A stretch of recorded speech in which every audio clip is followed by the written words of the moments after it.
Hello, and welcome to today's webinar presented by Delubal Software. Today, we're working in our structural analysis and design software, Rfem 6. The topic for today's presentation is ACI 318 2019 Isolated Footing Design in Rfem 6. My name is Amy Heilig. I'll be your presenter. I'm the CEO of the US office, and I'm located in Philadelphia, Pennsylvania. My colleagues Alex Bacon and Siska Cho will be your moderators, answering any questions that you may have today. They are both support engineers, also located in our Philadelphia office.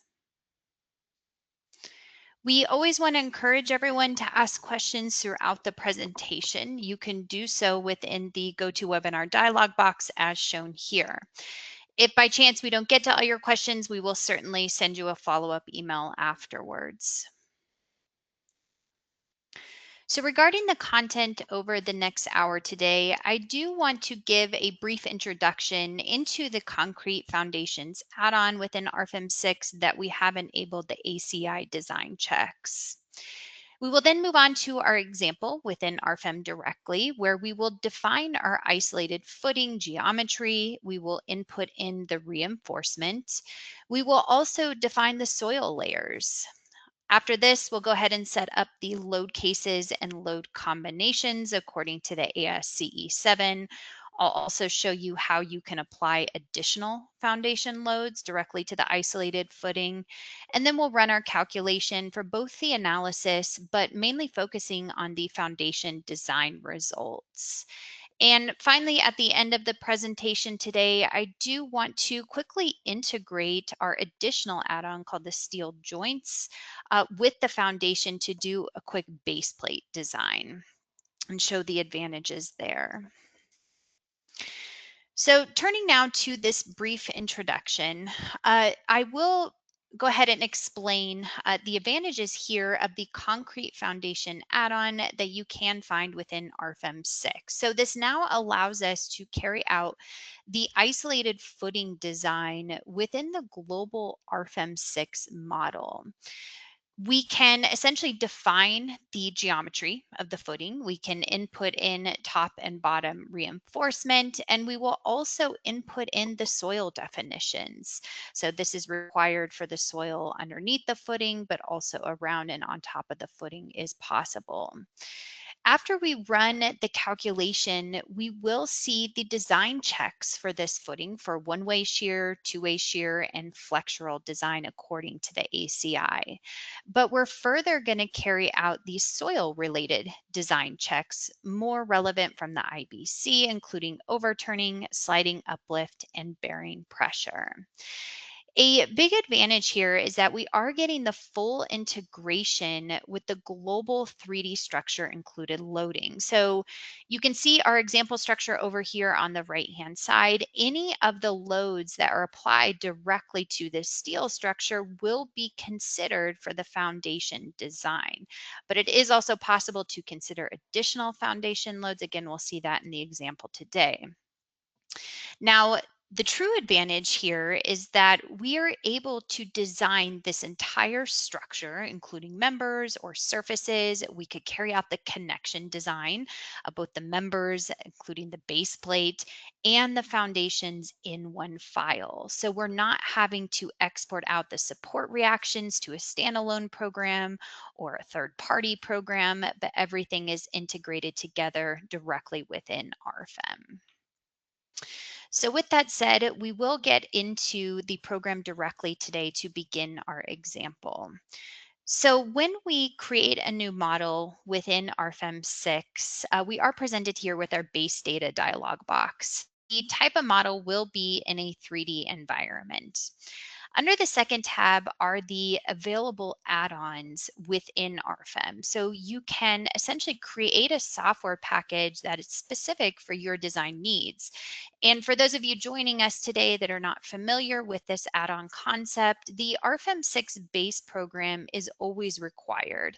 This allows us to integrate with BIM software such as Revit, Tekla, AutoCAD, Grasshopper, Rhino, or we can directly model within Rfem itself, where we have access to all of the cross sections and the materials from the various standards implemented. So we can apply loads and get a full static analysis. But the minute that we want to carry out the design according to the various standards, we would need to activate the relevant design add-ons. So you'll notice for today, I do have the steel design add-on activated. This is not going to be a main focus for today, but it is just to show that we can carry out the design of the steel members within this model. But the primary focus will be the concrete foundations add-on, which is activated here. Under the third tab are going to be where we set our standards. So we can generate the load combinations automatically according to the ASCE 7, the latest 2022 standard. We also can generate snow and wind loads according to the ASCE 7, which we'll briefly touch on that today. Now, because we have activated the foundation add-on, the concrete design and geotechnical analysis options are activated here, referencing the ACI 318. The steel design is also activated, as I mentioned, to carry out the steel member design checks according to the AISA 360 2022 standard.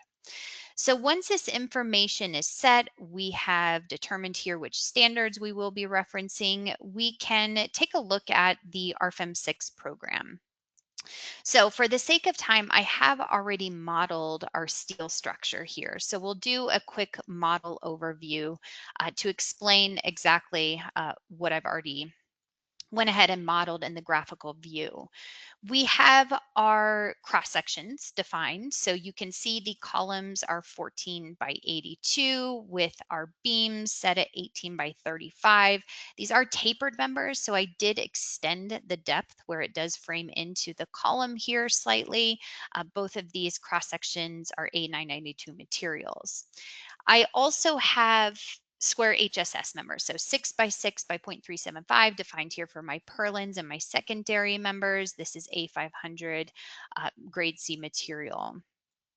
And finally, we just have some round solid steel sections here for our lateral bracing. These are 3/4 inch diameter A36 material.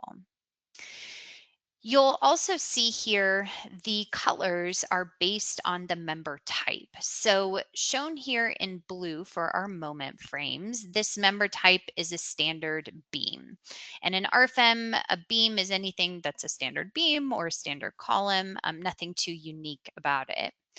Alternatively, we have our members shown here in green, and these are going to be truss elements. The advantage of a truss element is that we automatically apply a moment release at the member end, so you can see why the hinges is grayed out. Now, this is in contrast to the beam member, which by default is considered fully rigid at its member ends unless I manually want to apply in some type of moment release or pinned member end connection. And finally, we also have our tension only members. So exactly as the title denotes, these members can only take tension forces. The minute that they see compression forces, they are taken out of the calculation. But because RFEM is a nonlinear analysis program, if tension is reintroduced in a subsequent iteration, then we will reactivate these members. So that will summarize here a general overview of the structure that's already modeled. We now want to move on to our foundation definitions. And there's a couple ways to go ahead and define these initial isolated footings. Well, you'll notice here within the graphical model that I have my nodal supports defined at the base of each of these columns. Well, under the types for nodes, we'll find this nodal support definition. I can go ahead and double click on it to bring up this dialog box. So I have a standard pin nodal support, and it is applied to all of the nodes at the base of the structure.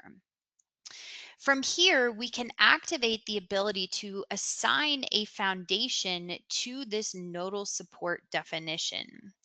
So in the second tab that's now available here, I can begin defining my isolated foundation. So it's important to know here that the axes orientation for my foundation are based on the local axes of these nodal supports themselves. So if I wanted to rotate my foundation, I would actually need to rotate the nodal support itself, which I can do so by selecting this first option here. And then we have the available options to rotate the axes. We'll actually get into this topic a little bit later on with our example. With this will be required. But it's also important to know that the same foundation geometry reinforcement input will again be applied to every single uh, column here at the base of our structure. If we wanted to modify the geometry, so let's say the two interior columns have differing geometry or reinforcement versus the outer columns, then we would want to define here a new nodal support definition and assign that to the relevant columns. So again, I just want to emphasize here that the foundations are assigned directly to the nodal supports themselves. Now, alternatively, rather than going through this dialog box, what we can do here is to go ahead and cancel out, and we have our concrete foundations folder available to us. So this is enabled because I have activated this add-on where I can right click to create a new isolated foundation. And this allows me to further select the nodal support definition graphically so that I can continue defining this footing. So again, a couple different options here. If I had additional nodal support definitions, I could create additional isolated footing definitions using this option in the lower left-hand corner and assigning it to the relevant nodal support number. We will start off though with our isolated footing essentially the same at the base of all of our columns. So let's get into the definition here within the dialog box. The type of footing is set to pad foundation. So this is just a standard isolated footing. The second option here is unreinforced. So if we were not interested in applying reinforcement, carrying out the shear and flexural design checks from the ACI, but we're still interested in carrying out those geotechnical design checks like sliding, overturning, bearing pressure, we could choose the unreinforced. For today, we certainly want to carry out both. Now, the rest of the foundations are not applicable yet for ACI, so we'll just go ahead and focus on this one for today. The material would be defined for our foundation, which we could access our material library. And over on the left, we have the ability to use our filters to set the region to the United States. The material type is set to concrete. We have the ACI standard set, and we can select 4,000 PSI concrete. Now, if you have a compressive strength and a material that's not listed directly in the library, I would suggest to just go ahead and bring one of these library options in.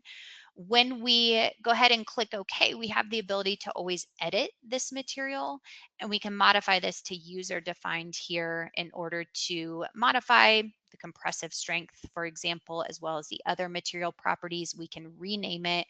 We can add that to our own library for future Rfem models. But for today, 4,000 PSI concrete is relevant.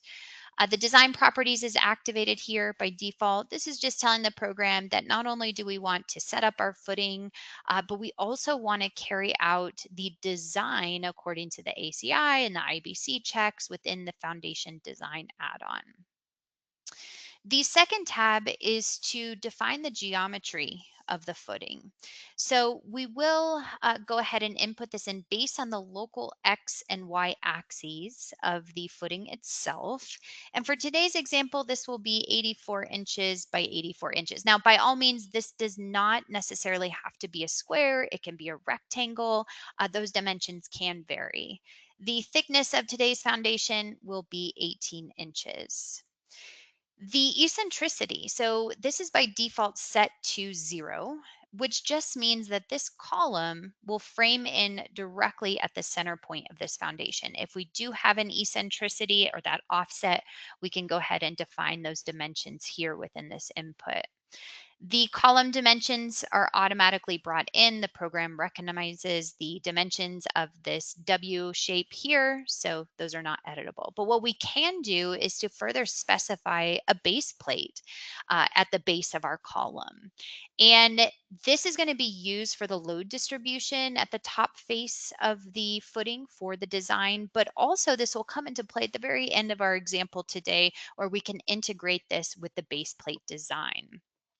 So the dimensions here will be 18 inches by 18 inches, and the thickness is going to be 1 inch.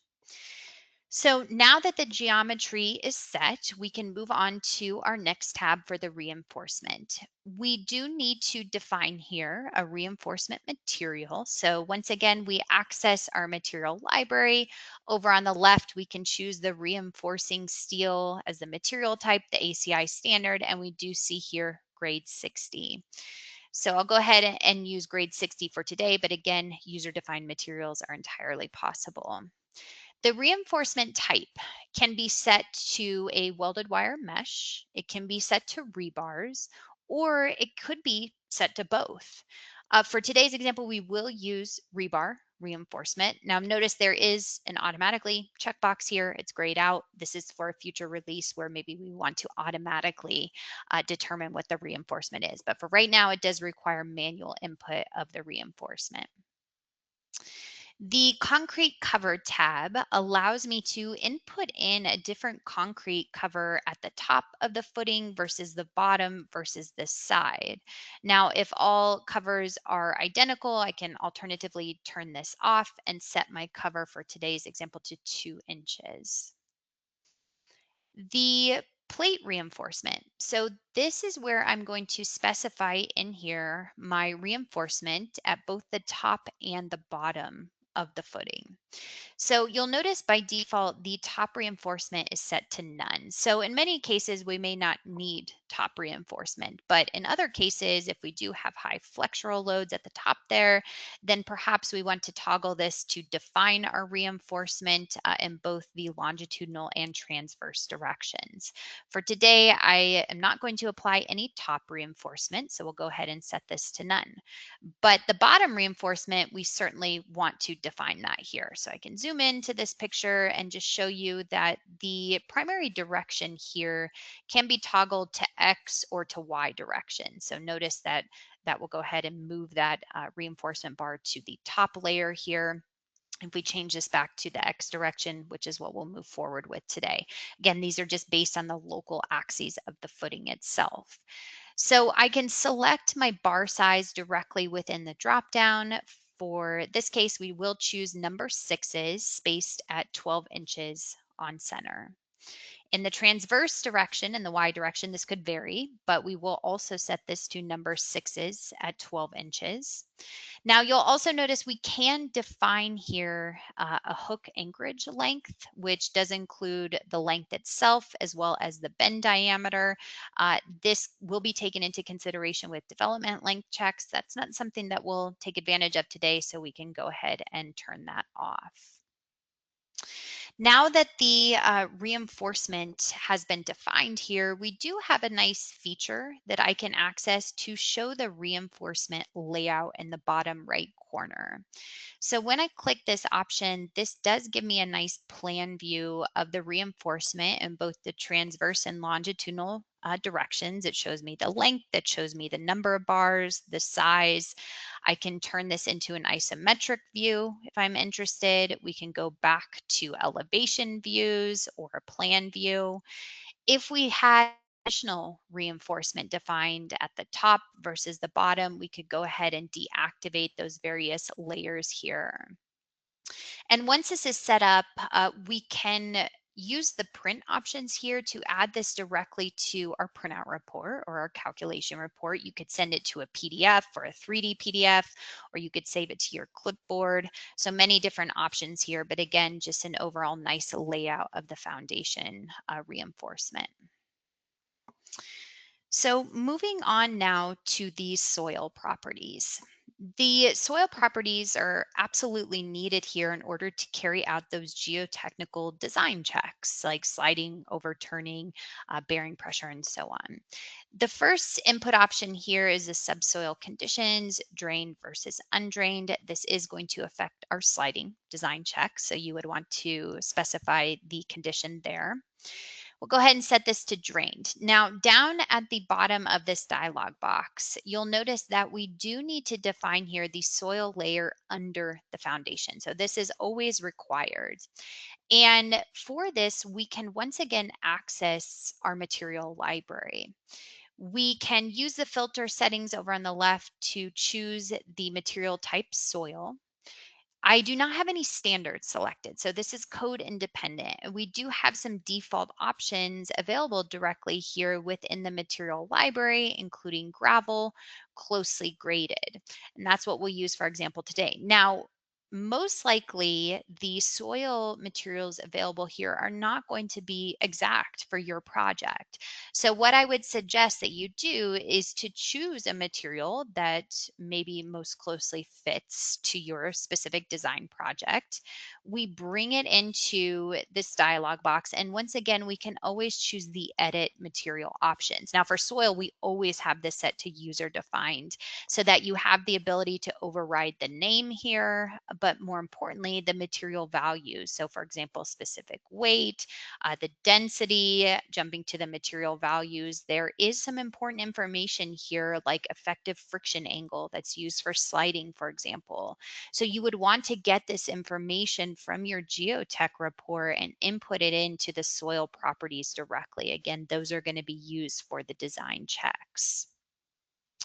So again, for today, we'll go ahead and use the material option, gravel closely graded under the footing itself. In addition to this, we have the ability to specify here the soil layer next to the foundation. So I can use the same material or I could select a different material. And now you'll notice that this picture over on the right-hand side updates to include the soil around the foundation edges.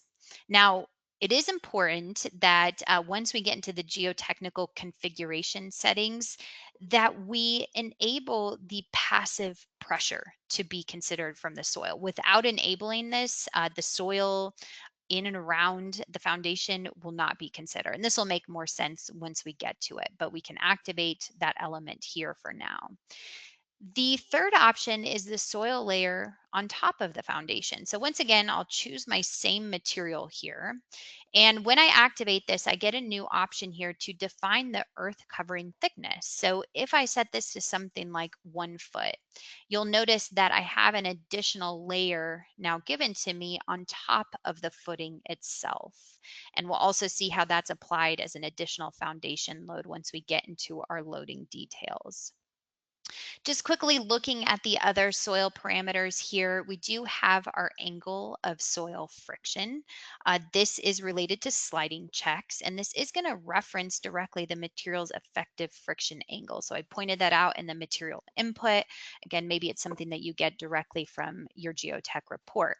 The angle of wall friction is going to be a consideration of the foundation sides and the surrounding soil, again, related to sliding, also related to the soil layer next to the foundation slab. We can define a groundwater level. So when we activate this, we can specify the depth here. Now, if we had something very extreme at the top of our footing, you can see that update here. This essentially will have buoyancy effects in our design checks. So if you don't have any groundwater, that it's not really a concern, you can always deactivate that here, which is what we'll move forward with today. We then have our geotechnical configuration settings. So the design configuration for geotechnical is again going to be those soil specific design checks. And we go into the default option that's set here. And it should be noted that you can create multiple design configurations for different foundation input. Now, for today, I only have one foundation, so therefore I can only have one design configuration. But if we had different foundations with different sizes and we wanted to modify the configurations, those certainly could be created with this button in the lower left-hand corner and assigned to the relevant foundation number. Now, the first input setting here is the consideration of the factor loads for the foundation design. By default, these are all turned off, but if you want to deactivate one of the loads, so we have here the loads in the translation directions, X and Y. We also have our vertical load in the Z direction, and then moments, MX and MY. So therefore, if you wanted to neglect one of these for the foundation design, you could do so. We then have these safety factors for sliding and overturning. And we do reference here the IBC 2021, section 1807.2.3. This section is actually more specific to retaining walls, but it could be the industry standard to still apply the same safety factor of 1.5 to isolated footings as well. But if that does not fit your design needs, you have the ability to override this. We also have the ability to check the soil bearing pressure. With that requires the user to input in the gross allowable soil bearing capacity. So gross meaning it does include the footing and soil self-weight. This is surely something that you will get from the geotech report. For our example, we'll go ahead and set this to 3 kips per square foot. Then we have the sliding check. So again, this is activated, turned on, where we want to input in the coefficient of friction. And for the coefficient of friction, we could reference the IBC 1806.2, which includes some presumptive values, but the value should really also be based once again on the geotech report. So for our example today, we will use the suggestion from the IBC of 0.35. And here is that passive earth pressure option that I had mentioned. So remember, we had placed soil in and around the footing itself. The default option here, which is more conservative, is to actually ignore that soil for our sliding checks. But if you want to consider it, you can go ahead and activate this checkbox here to consider the passive earth pressure. And then there are further 2 options.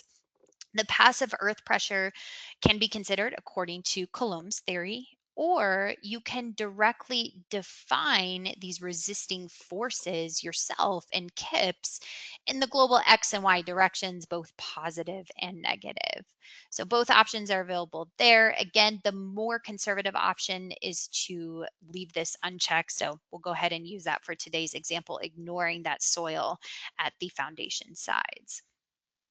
Then we further have overturning, uplift, and we also do a design check of the loads with large eccentricities. Again, these are all activated by default, but if you did want to turn these off, that's certainly possible. So once we have defined this information, we have the final tab here for the concrete configuration. And this is going to be related to the reinforced concrete settings for shear and flexure. So we'll go into the default settings here. The first option is related to the ACI section 9331. So if we wanted to ensure the element is tension controlled, we could go ahead and activate this checkbox here. The next input settings are just the strength reduction factors according to section 2121, pretty self-explanatory. For compression, tension, shear, we refer directly to the code for these safety factors. We then have the minimum reinforcement according to the standard. So there's a couple different checks that we have. The first being the minimum longitudinal reinforcement according to section 7611 and 8611. Well, this is more specific to one-way and two-way slab elements and the minimum reinforcement required there. The alternative is according to section 9612, equation A and B, which is more specific to beam elements. So depending on on your footing type, you would select the relevant option here. There is an additional check for the minimum longitudinal reinforcement due to two-way shear. This refers to ACI section 8612. And finally, we have the epoxy factor. So essentially, is the reinforcement uncoated or is it epoxy coated? This all comes into development length design checks. Go ahead and leave this as uncoated for today. So now that this information has been set for those reinforced design checks, we are done with the input here within our isolated footing. So we can click OK, and now we see the graphics update back in the Rfem model. So our relevant footing is now placed at the base of each of these columns. You'll notice the reinforcement is also shown graphically here. The nodal supports are still shown. If you're not interested in viewing those graphically, we could always visit our navigator here. And all the way up at the top, we could turn off the types for nodes if we wanted to see the column frame directly into the foundation. Again, we're just hiding that graphically, but they still do exist. We now want to move on to the loading. So we're going to activate here our load cases and combinations dialog box. Now, under the base tab, if you remember, we are generating the load combinations automatically according to the ASCE 7, the 2022 standard. When this combination wizard checkbox is turned on, those will automatically be created. Alternatively, if I want to uncheck this and to manually create my load combinations, I could, but today we certainly want to utilize this. Under the load cases tab, there are 4 simple load cases for today. And a lot of these will be relevant to the structure itself rather than the foundation. But we do have here dead load, live, wind 1, and wind 2. And the one that is going to be very relevant, though, to our foundation design is the dead load. So notice that the action category is set here within the drop down to dead load based on the ASCE 7. By default, self-weight is automatically included here for the entire structure within this load case. But you will see here an additional checkbox, the self-weights for concrete foundations. Now, just to quickly show this, when I uncheck this option, I lose this additional tab here. When I go ahead and turn it back on, you'll notice that it's reactivated. So taking a look at this, the first option here is to consider the self-weight of the foundations itself.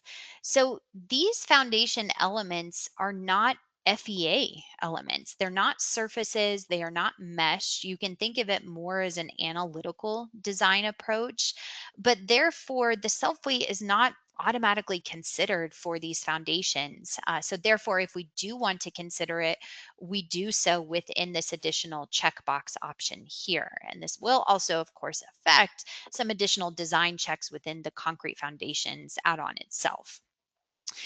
The earth covering. So if you remember, we placed a 1-foot depth of soil above our foundation. So it's not until I come in here and I activate this earth covering, am I going to see the additional loads applied to the footing. And I'll be able to actually graphically see this within the Rfem model. So we'll take a look at that in just a minute. Also, groundwater, we talked a little bit about that for buoyancy effects. If we want to consider that, we also need to activate that option here. Now, we don't have any groundwater effects for today, so we can go ahead and turn that off. Now, looking at the design situations, the program will automatically create 2 design situations for me. And you can think of a design situation as grouping together the load combinations from the ASCE 7. So we have here our first design situation for our factored load combinations. And then we have a second design situation for our unfactored load combinations. Again, we're just going to be referencing the ASCE 7 here to generate those load combinations and placing them in this design situation. This is going to come into play a little bit later on with the limit state types within the concrete foundations design. But if we're most interested in seeing the load combinations listed out individually, we visit this last tab. Here are my factor load combinations in orange belonging to that first design situation. And here are my unfactored load combinations in red belonging to the second design situation. So now that we have our load cases and combinations set up, we would want to ensure that the loads are now applied to the structure. So I toggle here to my dead load where I'm going to turn on the display of the loads. Now, again, for the sake of time, I have already applied the loads to the overall steel structure. So just quickly going over these, I did take advantage here of our load wizard, the member loads from area loads, where I can define these planes here to find the magnitude, and then the program will automatically distribute these based on the tributary area directly to my moment frames. So that's just a simple dead load here. I also have a small pre-stress force applied to these tension-only members. So it could be that under gravity loads, these are immediately deactivated because they're in compression. We have instabilities because we have no further lateral restraint. So therefore, for this one, I did apply an axial displacement for a small pre-stress load directly to these members under the dead load case. Okay, so that's as far as the structure, but let's focus in here on the foundation itself. So you'll notice that I do have a surface load essentially applied to the entire foundation here. So this is going to be for that soil that was placed on top of the footing that I defined within the concrete foundations dialog box. This is that 1 foot depth. We know the density of the soil, we know the area, so therefore we can apply this load to the foundation itself. Now, the question might be though, well, what if we want to apply additional loads to the foundation? And I had mentioned that this is not a two-dimensional surface element. I don't have the ability here, like I do other Rfem elements, to apply a nodal or a line load. Instead, we have a special setting here for additional foundation loads within this dropdown. So this is available because the foundation design add-on is enabled. So when I choose to add this additional foundation load, what you can see here is that I have three different load types. I can apply a surface load, I can apply a line load, or a concentrated load. Now, for my example today, let us assume that we have some additional slab element that's going to be constructed and framing into these isolated footings, but it didn't actually model it in Rfem directly. So therefore, I want to place a line load at the inside face of this footing to account for maybe some of that additional loading from the slab. So I'm going to apply an additional foundation load as a line load, and I can graphically select the foundation to apply to. Now remember, because we have one foundation definition, it's going to apply this same load to all of the foundations. I click OK, and I can specify here the load magnitude, which is going to be 0.2 kips per feet. I can then toggle my view here to ensure that I place this line load exactly where it's needed based on the local X and Y axes of the foundation element. So I can apply the coordinates, which will be set as X1 of 36 inches. Y1 is going to be set to negative 51 inches. X2 will be 36 once again, and Y2 will be positive 51. So we see that line load update accordingly here in this graphical view. And when I click OK, I am brought back into the global Rfem 6 model where, once again, I know it's a little bit difficult for you guys to see, but there is this line load that exists in addition to this soil load. Now, the problem is that the line load looks great on the left side of our structure, but when I look over at the right-hand side of the structure, that line load is on the outside face of my footing, which is incorrect. And the problem here is that all of these foundations share, again, the same nodal support definition type, which means that the local axes of the foundation are oriented in the same directions as the nodal support themselves. And maybe just one thing to quickly mention, if you're interested in seeing the local axes of the foundation, we can always go into our navigator. All the way at the top here under concrete foundations, we can display the local axes. And I'll go ahead and turn this into a wireframe view.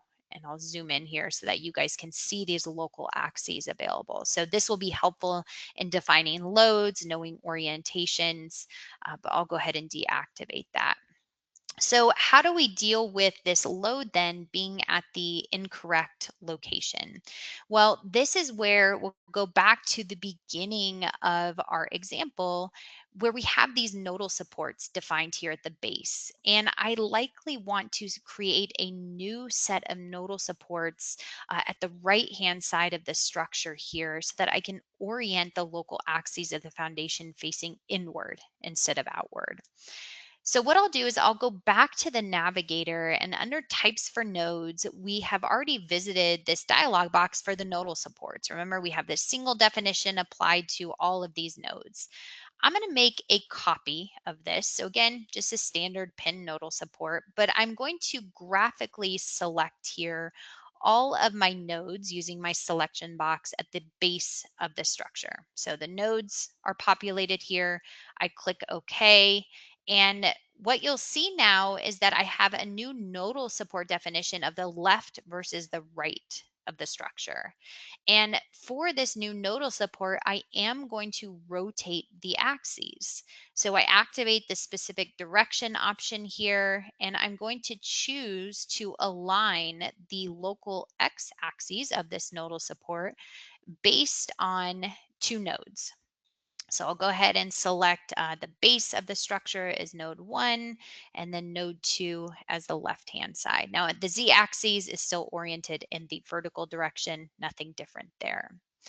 So when I click OK, you'll notice now that this line load is oriented at the inside face. So again, just trying to emphasize that the nodal supports greatly affect our foundation input because those two go hand in hand. Um, Alternatively, just to take a look at the concrete foundations, you can see here that this single definition type is now assigned to nodal support number 1 and nodal support number 6. If I wanted to assign different geometry or different reinforcement, I could certainly delete number 6 here, create a new definition type, make my changes, and apply that to nodal support number 6. Okay, but for today's example, they are going to have the same geometry and reinforcement input, so no changes are needed there. So that's going to sum up our dead loads. Let's just quickly take a look at our live load. Again, this just really affects the structure itself. Taking advantage of that load wizard option, I just have a live load applied directly to the moment frames here.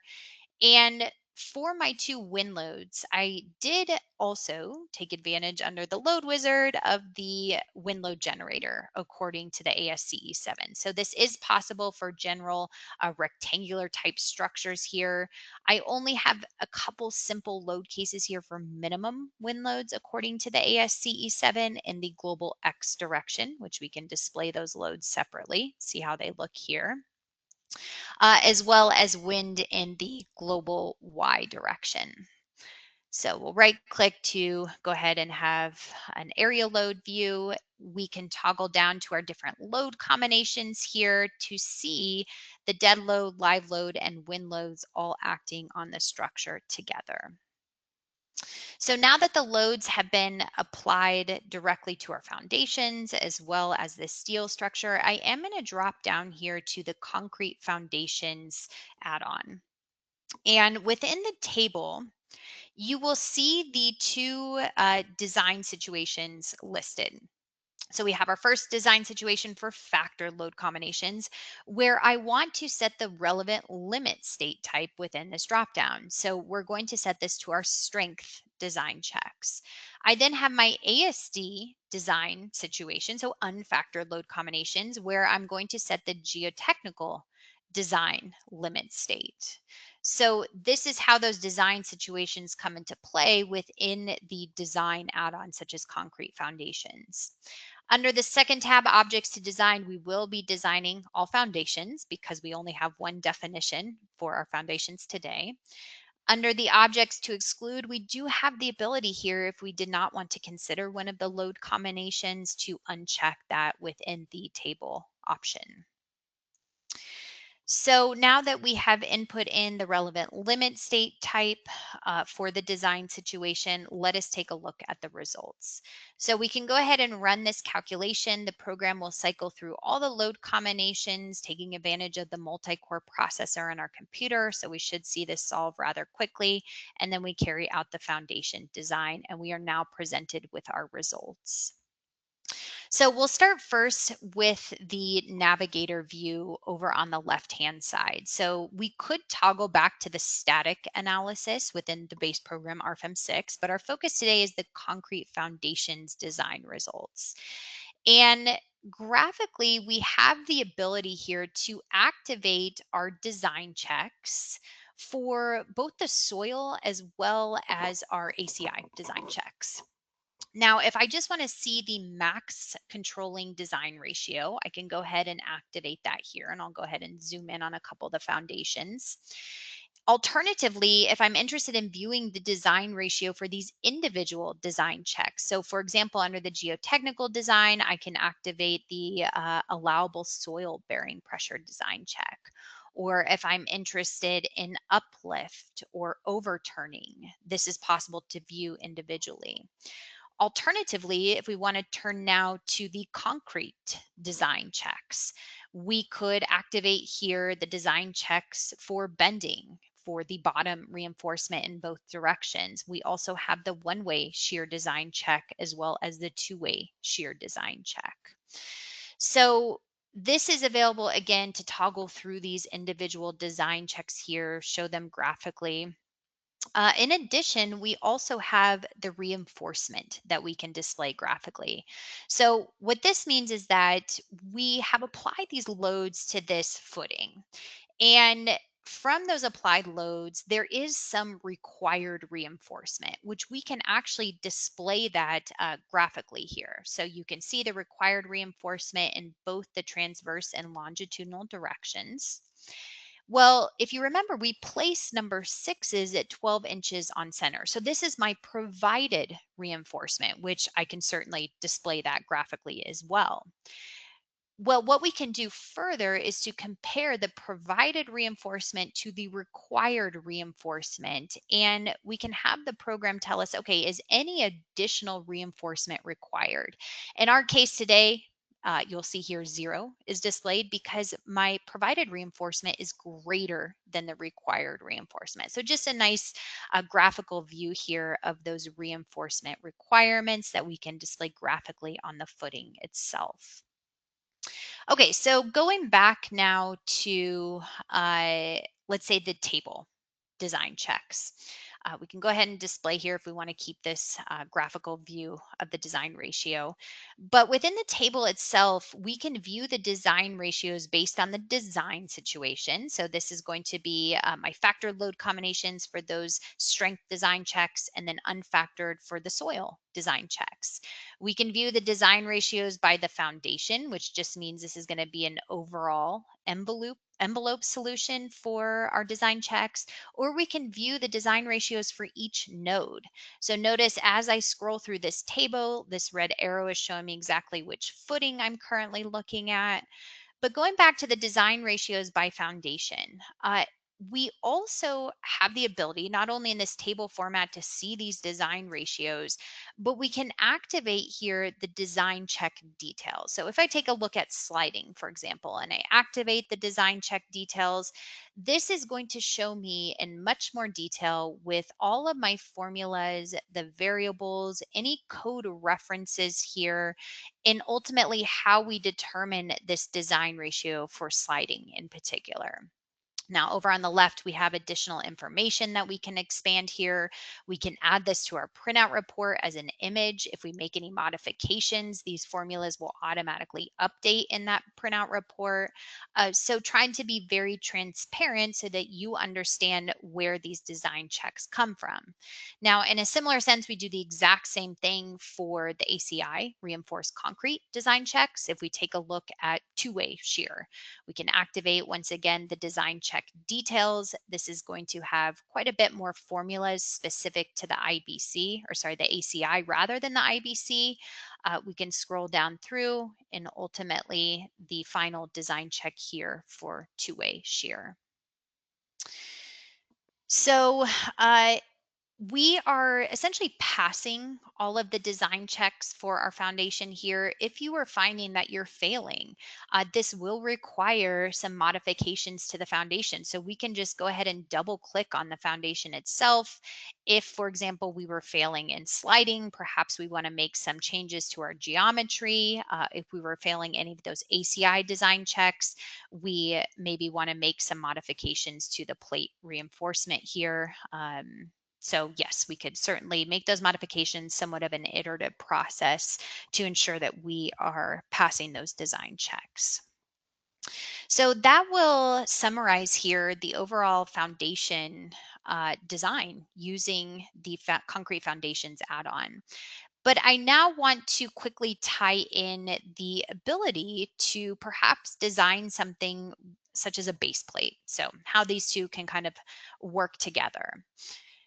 For this, I am going to go ahead and revisit my base data dialog box by just right clicking on the model name here. And under the add-ons, we have the ability to activate here the steel joints. So the steel joints is certainly a very powerful and unique feature in the sense that we can design the steel connections of members to members, but we also can do base plate design. And with this, we always build up an FEA model underneath the hood for any connection. This is really powerful in the sense that we are not limited to standard connection design, but really any connection is possible. So now that we have activated this additional add-on, I visit my second standards tab here where the AISC 360 will be used for our design, as well as the ACI. So for our base plate, we are doing additional ACI checks for the anchor bolts, for example. So now that this is activated, we can click OK, and we have a new folder for steel joints. So I can go ahead and double click on this to create my steel joints definition. And this one does allow me to individually select nodes. So it's not based on the nodal support definitions. It's based directly on the nodes themselves. So you can see here all of those nodes are imported in.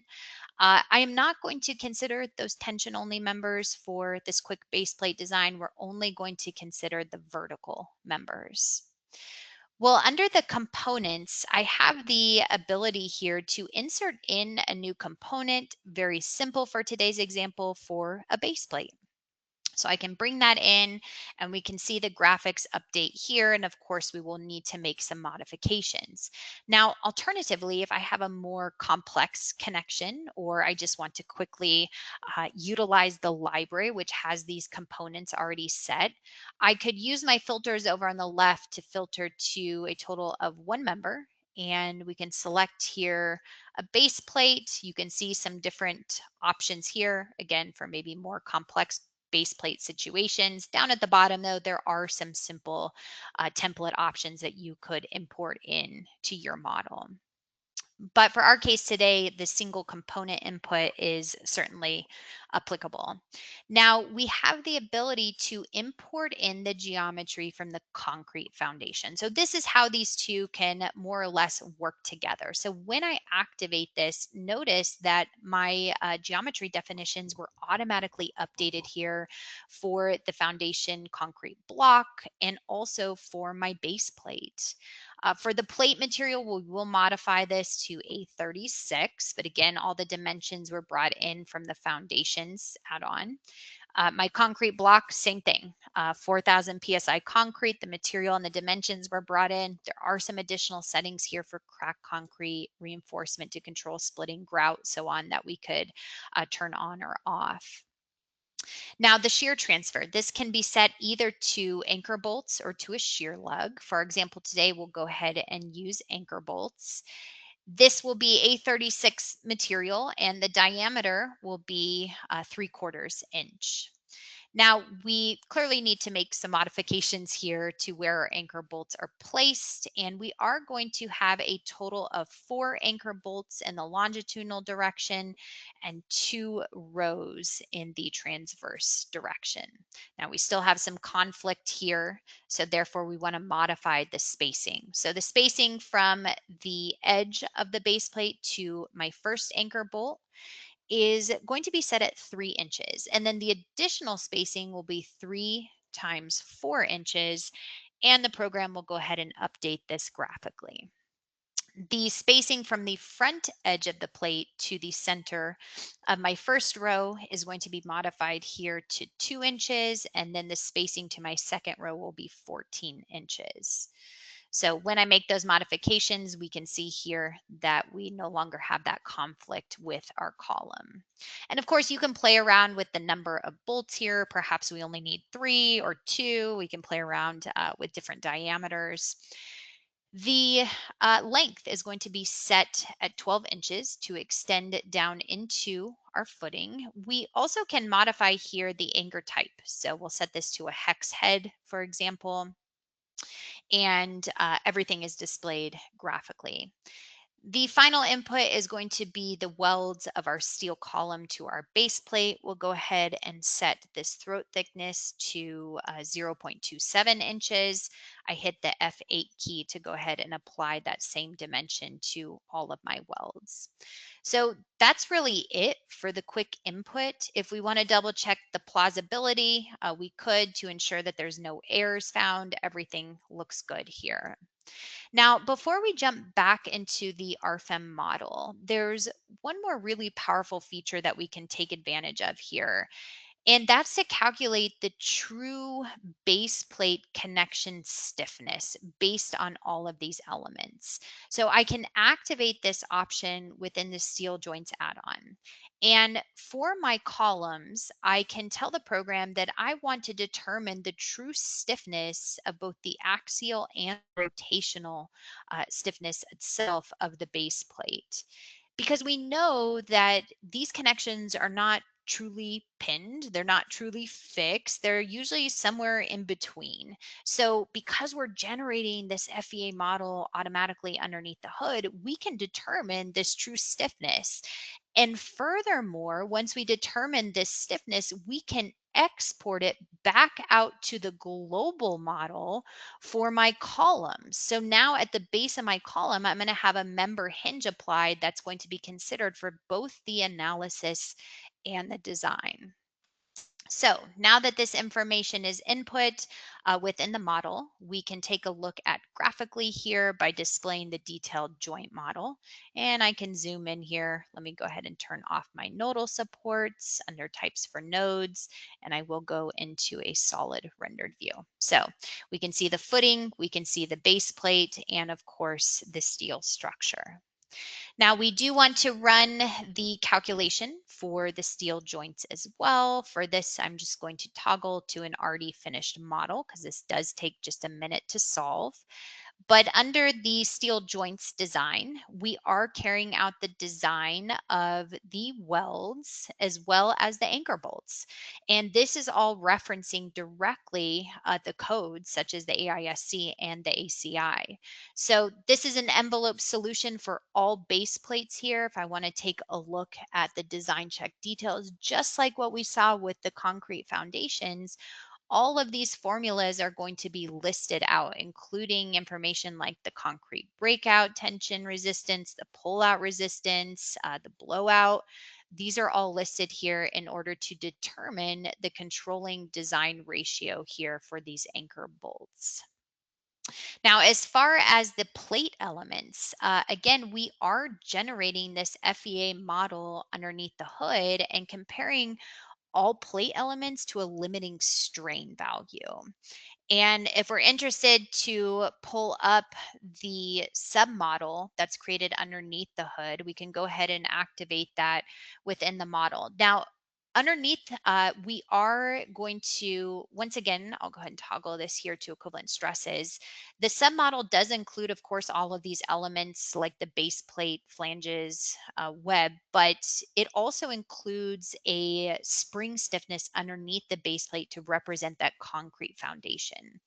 But we can view the stresses here on the base plate. We can view the tension forces on the anchor bolts as well as stresses within the weld element itself. So just kind of shows you how those two will work together. But if you also remember, I had calculated the stiffness analysis here. So we see the true stiffness of this base plate connection for axial and rotational stiffness. And I had mentioned that we can automatically export this out to the member end. So if I take a look at this one-dimensional column here, I have the hinges activated and I go into these detail settings. The program has automatically created these various diagrams for rotational and axial stiffness directly from the steel joints add-on. So you can get very detailed again at the member hinge, at the base of this connection, everything working together for both the analysis of this member, but also the steel design. So just kind of a unique feature there.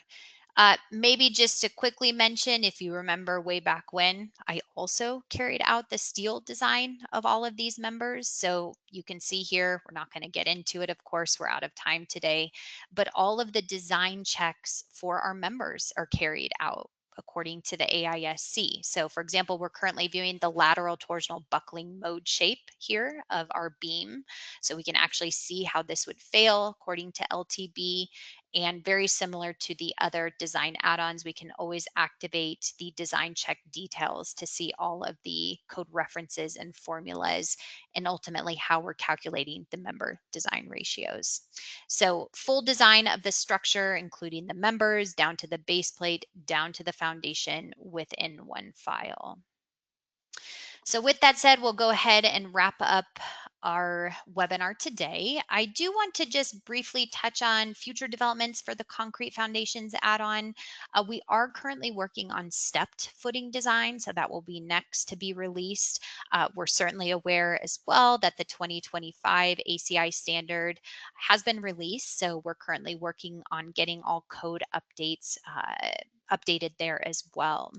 We want in the future to consider the input and the design of dowels within these foundations. I already talked about too, just better optimization for both the geometry and the reinforcement, maybe requiring less manual iterations if we are not passing those design checks. So certainly some improvements to come there.